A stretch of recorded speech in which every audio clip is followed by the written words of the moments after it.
And we're live. Welcome everybody here to the Lakers Lowdown podcast. This is going to be me riding solo here as I recap last night's game with the Lakers beating the Sacramento Kings in Anaheim this time, 109 to 101. The Sacramento Kings played essentially their whole rotation. Keegan Murray was the only person who was missing from there. Just about everybody else played. For the Lakers, though, great. No LeBron James, no Anthony Davis, no Austin Reaves, no Jared Vanderbilt. Didn't matter. The Lakers pretty much handled the Sacramento Kings throughout, holding multiple double-digit leads. And, you know, by the time the Kings kind of subbed out their main guys late in the third quarter, the Lakers held, I believe, a 10-point lead. So this was a pretty resounding win when you consider everything that the Lakers had kind of going on here. And it would not happen without the efforts and poise of DAngelo Russell, somebody who I've been talking about pretty much nonstop all preseason. He looked really, really good. So we're going to be talking about him. We're going to be talking about Jaxson Hayes. We're going to be talking about Taurean Prince and Rui Hachimura. And yeah, plenty of stuff here to come as we look back on a really fun night for the Los Angeles Lakers. We have to start with DAngelo Russell. He was so good. He finishes the night 21 points, 8 of 12 shooting, 2 of 5 from three-point range, 3 of 5 from the free throw line, grabbed 3 boards, 8 assists, was a plus 10 on the night. In, I believe, 21 minutes. So looked really good out there. Stu Lantz kept mentioning the amount of poise that he appears to be playing with and an amount of control that he has over the offense whenever he is out there. And, you know, I really feel like this is... DAngelo Russell plays his best when he's relaxed, when he's calm, when things are just kind of, when he's able to just kind of roll along and let the game kind of come to him, and he gets elevated by the better players around him, I think also. And he's a big vibes guy. He really does benefit from, you know, things looking and feeling good out there. And in this case, the Lakers enter preseason and enter training camp with a roster that makes a bunch of sense. The vibes around the team are great. Every time they panned over to LeBron and AD and Vanderbilt and whoever else was at the end of the bench inactive in this one. Remember when they would do that last year and the Lakers would be losing and Russ would do something stupid and they would pan over to LeBron and AD and it would just be kind of like staring off into the distance. It's kind of, yep. Yeah, he did that. Okay. Well, maybe he won't do it while we're in there. He's definitely going to do it while we're in there.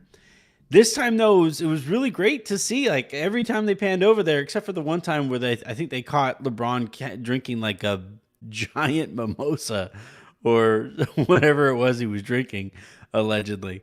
But for the most part, every time they panned over there, it was 3-point, you know, the 3-point thing that they do when somebody knocks down a shot from deep, whether it was being up on their feet and rooting on whoever just did whatever it was that they did. And yeah, you just, the feeling around this team is really difficult not to compare to the last couple of years, not just because of the personnel or whatever, but there's a real sense of direction heading into the season that they just not have had. And you know, it was funny, the Lakers essentially brought in Russ, right? When one of their lines of thinking in bringing in Russ was how he was going to help on games where LeBron or AD took off, that he would be able to carry things on those nights and in those games and be able to get the Lakers a couple extra wins over the course of the season that they wouldn't have been able to have if LeBron or AD missed time. Obviously, it didn't work out that way, but it kind of flew in the face of the success that the Lakers had had 2 years prior, or even a year prior, where a deep, sensible, logical roster can be deep and sensible and logical with or without the stars. Now, obviously, I prefer to have LeBron and AD as available as they can possibly be this year. But in this case, you kind of look at how much it helps to just have more professionals on the court. And this isn't just a Russ thing. When you have that much money dedicated to three guys, you can't have as many professionals out there. You're going to have a lot more veteran minimum players who are inherently shots in the dark. And in this case, though, you have a whole bunch of guys who are making more than the minimum. Gabe Vincent, I think, is really looking like he's starting to find his footing. Was comfortable enough to, I think, get off more shots while he was playing, at least. I might have changed late, but yeah, so he wound up tied for the most shots that were put up there with DAngelo Russell with 12. So I think those guys are kind of starting to figure out their footing. I actually kind of like the way that Vincent and Russell looked together for a couple stretches there. There was one really funny possession where Gabe Vincent pump faked, and Kevin Huerter, who's guarding him, jumped as high as he could possibly jump. So Vincent takes one dribble in, and whoever was guarding DAngelo Russell, I think it was Monk. I'm going to guess it was Monk or Fox, but whoever it was, Vincent dribbles over.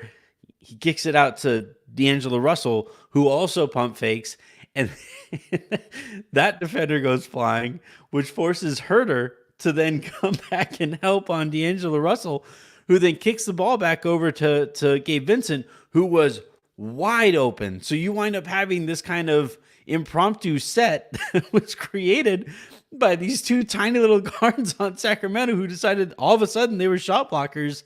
And Vincent, I believe, knocked down the three-pointer when there was nobody in the vicinity, anywhere near him, when he let that shot go. So I like the way that that looked, that pairing looked, and I think that might be something that they kind of go to in some stretches, especially on nights that one or two of their guys are kind of missing. That's a nice, sensible pairing that you can have there. Plenty of creativity, primary or secondary.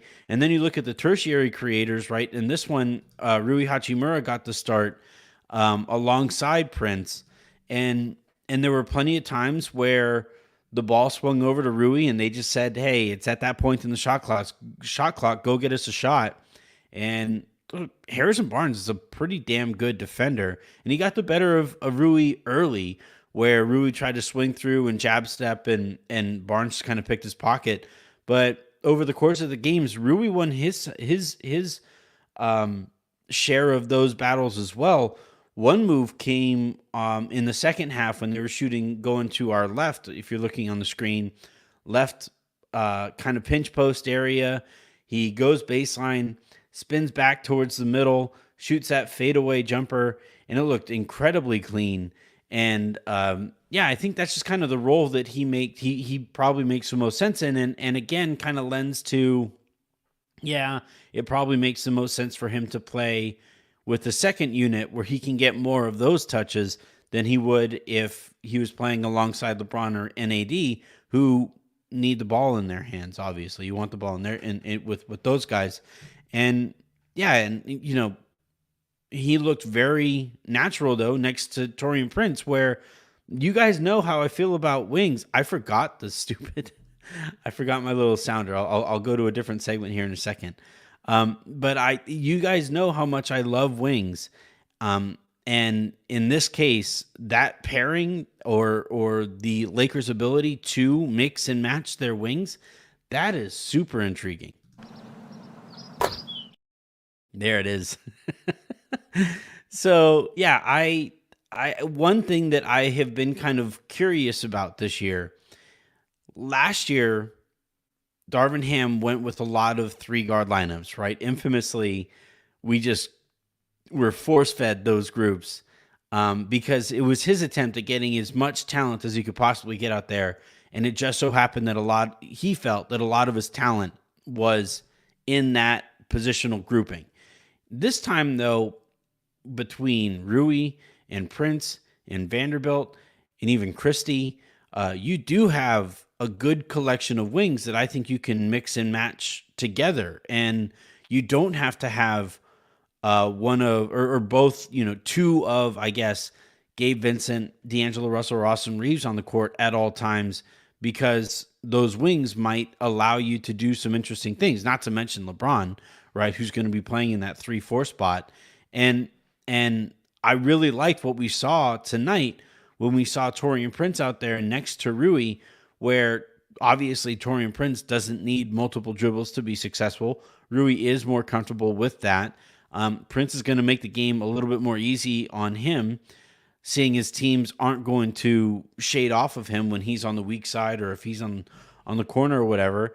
And that opened it up. And then defensively, you're switchy, you're physical, you're long, you're athletic. I think both those guys have a good, kind of foundational understanding of defense that they can work off of each other, even though they're kind of, swapping, whether one is a 3 and one is a 4, or one is a 2 and one is a 3, whatever. The fact that those guys kind of work together really made me kind of like raise an eyebrow. That's an interesting one. And the fact that, I joked with Raj yesterday, which you can check out. It's here on the feed. It's on the podcast feed as well. But I joked with Raj yesterday about how small Gabe Vincent looks. And in mentioning that and thinking about saying that over the last 24 hours or so, it's like, of course he looks small. He's playing next to DAngelo Russell, who's 6'5", 6'4", 6'5", maybe 6'6". Austin is 6'4", right?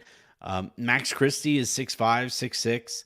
And then everybody from there goes up, right? Taurean Prince is 6'7", 6'8". Rui is 6'7", 6'8". Jared Vanderbilt is in that same range as well. LeBron is huge. AD is huge. Christian Wood is almost a legit 7-footer. Jaxson Hayes in that same kind of size range as well. So it's a big team. And so when, Gabe Vincent is out there and I believe he's 6'2", is what I believe he's listed at. He's probably a little closer to 6'1" or 6 flat, but he looks so small out there, and it's kind of nice that he looks that small because there's so much NBA size out there on the court that he can look that kind of small. So with the wing play here that we saw in this game, it really makes me intrigued for what Darvin Ham can do against some of these more modern teams that do boast a lot more size on the perimeter. Sacramento is pretty small, right? De'Aaron Fox, Malik Monk, Kevin Huerter.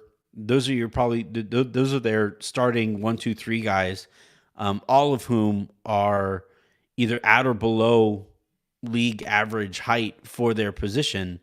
Probably all below, actually, right? I think De'Aaron Fox would be the only one, if he's your point guard, who is league average height. Monk is short for his position at the 2. Huerter is short for his position at the 3. And I really thought that size kind of wore on them when they had to go up against Taurean Prince or let alone Rui Hachimura. So, I really like what those two bring as a combination together, let alone, lineup dependent and matchup dependent when they are slotted as the wings next to a LeBron, next to an Anthony Davis, or next to both of those guys. That was a cool look that we got here to start this game, and one that I think we should probably see a lot more of moving forward, whether it's Vanderbilt and one of those two, or those two together, or whatever. I think mixing and matching those wings, I don't think anything can really go wrong there. Also want to spend some time talking about Jaxson Hayes, where, wow, I was not thrilled with the signing, to be completely honest. Especially given that Christian Wood would be available later in the offseason, and Bismack Biyombo is still available out there. But Jaxson Hayes has a real motor on him. It's a it's a contagious motor too, where he plays with such energy that other guys kind of rise to that level. And he has underrated hands. I've been really pleasantly surprised by his ability to catch and finish fluidly.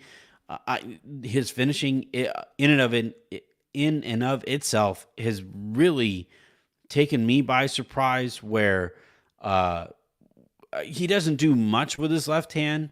Obviously, I talked in a couple shows ago about him finishing with his right on the left side of the basket, but he does do a very good job, and he does seem to have very legit touch around the basket, good instincts on the roll.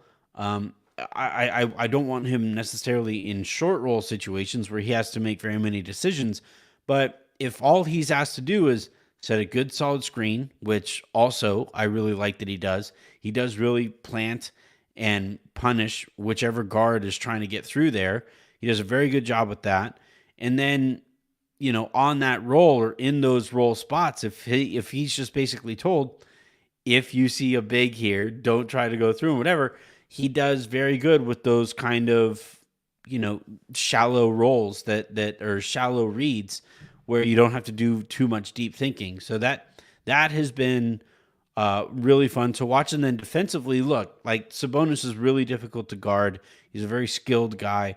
But I do think for as often as Sabonis got the better of him, had a couple, or at least one on him. But Sabonis only finished with 10 points in this one, 16 boards. He's a very physical guy. And that's where I think Jaxson Hayes is going to struggle a little bit, because he is pretty slight. He's pretty thin. But for, considering who he was guarding, and given that, like, that was one of the real, I think, disadvantages you would think Sacramento would go to, like, pick on and go out of their way to pick on. I really liked how Jaxson Hayes competed here. And Raj and I spent quite a bit of time in yesterday's show talking about, if it comes down to it, would Ham play him over Wood? I like, and some of this might be expectations. Wood is more talented, and I think I have higher expectations of him than I do for Hayes.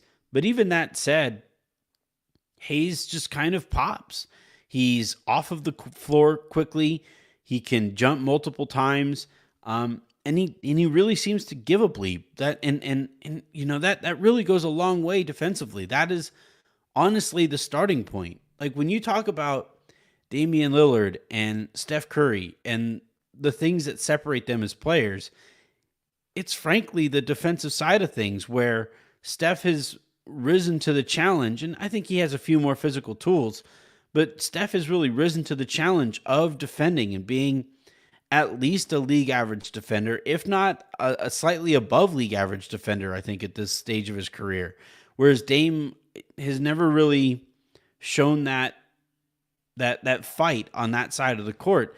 And I think Christian Wood is a little more like Dame in this spot, where he is so talented offensively that he figures he'll just make up for whatever he gives up on the defensive side on the other side of the court. Whereas I really see Jaxson Hayes compete for, multiple jumps on offensive rebounds or on defensive rebounds, and really working to block out. And yeah, he committed fouls there because he's going up against a good center in Domantas Sabonis. He picked up 4 fouls over the course of the game, and probably would have fouled out if they spent too much more time on him. But, you look at him, and he finishes the game. Jaxson Hayes finishes the game at a plus 14. That is a game high here. And you know what? It kind of makes a lot of sense. I just thought a lot of what the Lakers were trying to do on both sides of the ball made a lot more sense with Hayes out there. And, given that you don't need an incredible amount from your backup center when your primary center is Anthony Davis, Hayes seems to make a lot of sense, and I'm really kind of coming around on his game. So we'll see if he keeps that up. Some of this too, like when there were reports earlier about Jaylen Hood Schifino really surprising people in camp, and it's like, yeah, he's young. It's his first camp. He's gonna go balls to the wall with everything, right? He's fighting for whatever role he could possibly get on this team.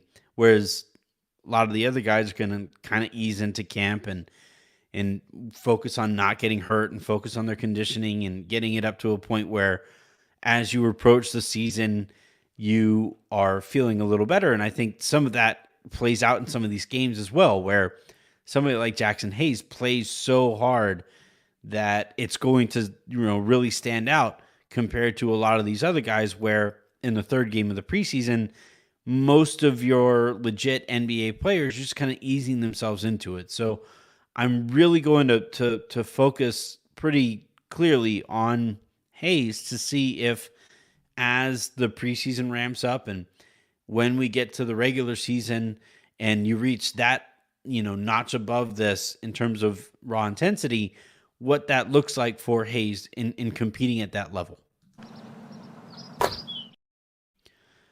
Beyond that, though, I just, Raj and I talked yesterday a lot about the math, right? And how the Lakers were playing at such a mathematic deficiency that, even if they got their absolute best from their stars when they were available and they were going up against lesser teams in terms of talent, that you would look up at the score and you would say, like, fuck, it feels like the Lakers should be either up by more or, man, how are they down by 7 still, And in this case, so the Lakers, they shot 33s.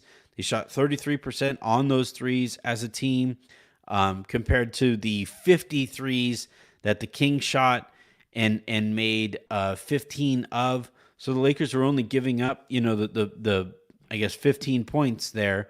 But because the Kings shot so many of them, and missed so many of them, those are long rebound opportunities the Lakers were getting out and scoring on. And yeah, this team makes more sense. And you're going to have a lot more games like this where you go into it thinking, yeah, they probably don't really have a chance in this one, but they will because of the math and because of the depth and because of just the general sensibility of this roster. And I thought this game really highlighted a lot of the things that makes me very excited to watch this team not just compete at the, throughout the season, but get better.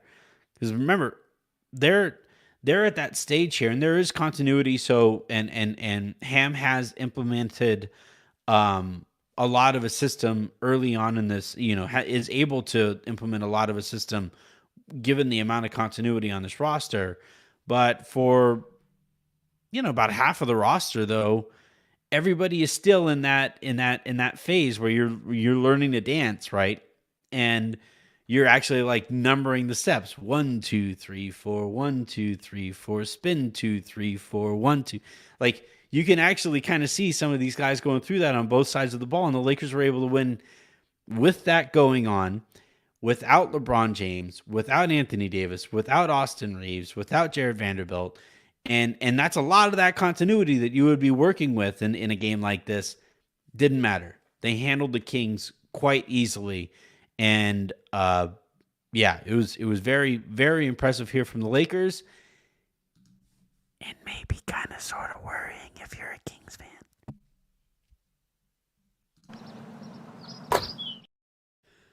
All right, I am going to save what is left of my voice. We have a very busy day ahead of you tomorrow as I will be talking to Aaron at the regular time, 12 my time here Central, 10 a.m. Pacific. And then later tomorrow night, I have a really fun guest, a friend of the show, somebody who's a very popular guest that I've done a ton of podcasting with. So look ahead to that. That'll drop probably Friday morning. If all goes to plan. So until then, and until the next time I talk to you guys, I'm Anthony Irwin. So I'm saying have a great rest of your day. Make somebody else's, and I'll talk to you tomorrow.